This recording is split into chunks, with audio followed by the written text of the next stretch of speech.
Наверное, каждый любитель фруктов слышал о таком растении, как хурма, или, как ее еще называют, финиковая слива. Плоды этого тропического дерева очень сочные и полезные. И, конечно, любой садовод хотел бы вырастить хурму у себя дома.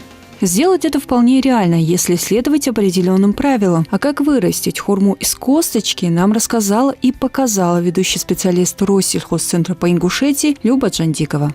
Насчитывается около 200 сортов хурмы, но не все из них подходят для домашнего выращивания. Для посадки в кашпо лучше взять такие сорта, как королек, идза, бычье сердце. Для успешного выращивания финиковой сливы нужно правильно выбрать и подготовить семенной материал.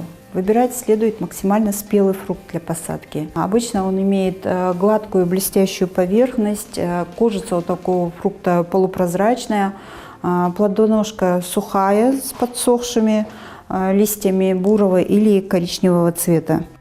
Нарезаем финиковую сливу, достаем из нее косточки. Лучше взять сразу несколько штук, на случай, если какие-то не прорастут. Выбранные косточки проливаем водой комнатной температуры.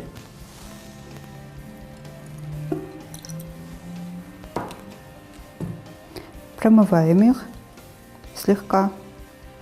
Чтобы исключить появление грибков и бактерий косточки, в течение суток нужно выдержать в слабом растворе перманганата калия, то есть обычной марганцовки.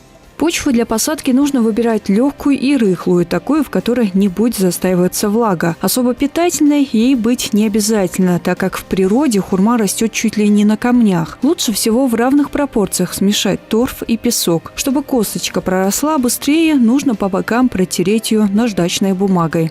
В качестве емкости для посадки я использую такой удлиненный контейнер с такими дренажными отверстиями. Для начала насыпаем такой не толстый слой керамзита.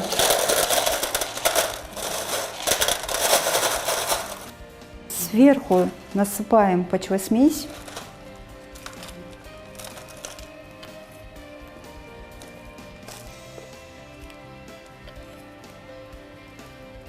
И обильно это все проливаем водой.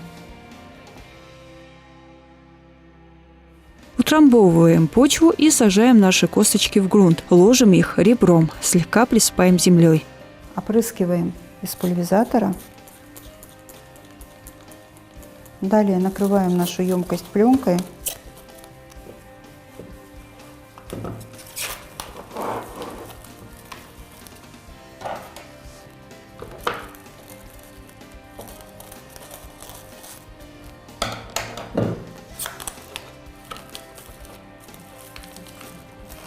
И убираем в теплое место при температуре 25-27 градусов. Раз в 2-3 дня контейнер необходимо проветривать, приподнимая пленку на 30-40 минут.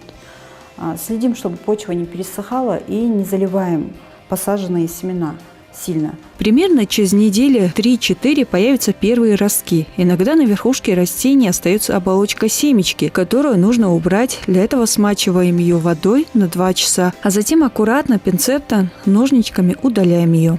После мы убираем пленку и переносим контейнер со всходами в теплое, хорошо освещенное место. Когда на сеянцах появится по 3 листочка, необходимо пересадить их в емкость побольше. Пересадку осуществляем методом перевалки. Последующую пересадку производим, когда растение достигнет 35-40 сантиметров. В возрасте 2 лет новая емкость требуется каждые полгода. С 3-го года жизни хурму пересаживают раз в год. При этом диаметр каждой емкости должен быть на 3-4 сантиметра больше предыдущего.